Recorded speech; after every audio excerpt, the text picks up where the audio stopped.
Hello CDS aspirants, I am Nikita, Faculty of English at the Cavalier Defence Institute, and today I am going to talk about the strategy to score 75 plus in English exam.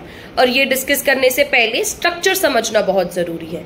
आपके पास 120 questions होते हैं, जिसमें से 60 question होते हैं grammar के, 30 question होते हैं वोकैबुलरी के और 30 क्वेश्चन होते हैं कॉम्प्रिहेंशन और रीअरेंजमेंट के। Will talk about all these 3 parts. सबसे पहले ग्रामर की बात करते हैं। जो आपके पास ये 60 क्वेश्चंस हैं, इसमें से आपके पास क्वेश्चंस आते हैं spotting the errors, fill ups, cloze test, sentence completion, parts of speech.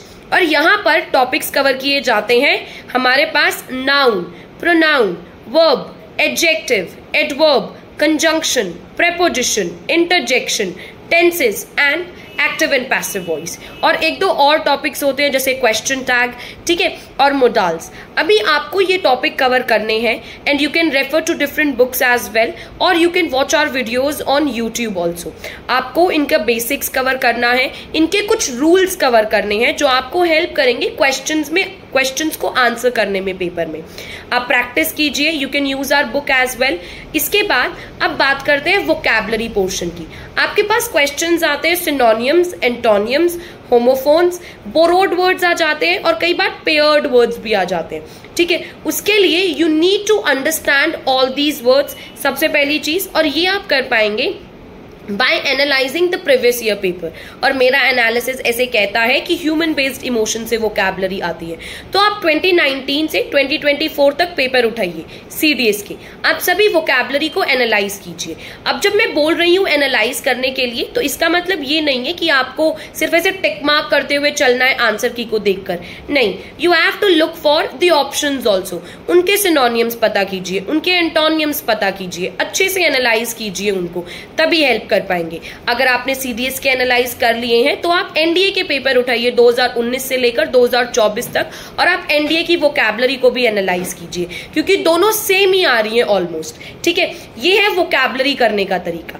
इसके बाद अब मैं बात करती हूं हमारे पास कॉम्प्रिहेंशन और रीअरेंजमेंट का। जो मेरा कॉम्प्रिहेंशन का टॉपिक है, उसके लिए आपको करने का तरीका क्या है, आप सबसे पहले क्वेश्चंस पढ़िए, उसके बाद आप कॉम्प्रिहेंशन कीजिए।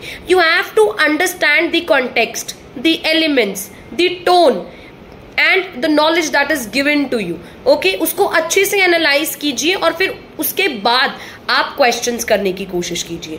अब बात करते हैं रीअरेंजमेंट की। रीअरेंजमेंट का टॉपिक सिर्फ प्रैक्टिस से और रीडिंग से हो सकता है। अभी आपके पास 45 डेज है और 45 days are good enough to clear CDS examination. आपको कुछ इंपॉर्टेंट चीजों पर फोकस करना है। उनमें से पहली चीज है reading. You should start reading newspaper every day.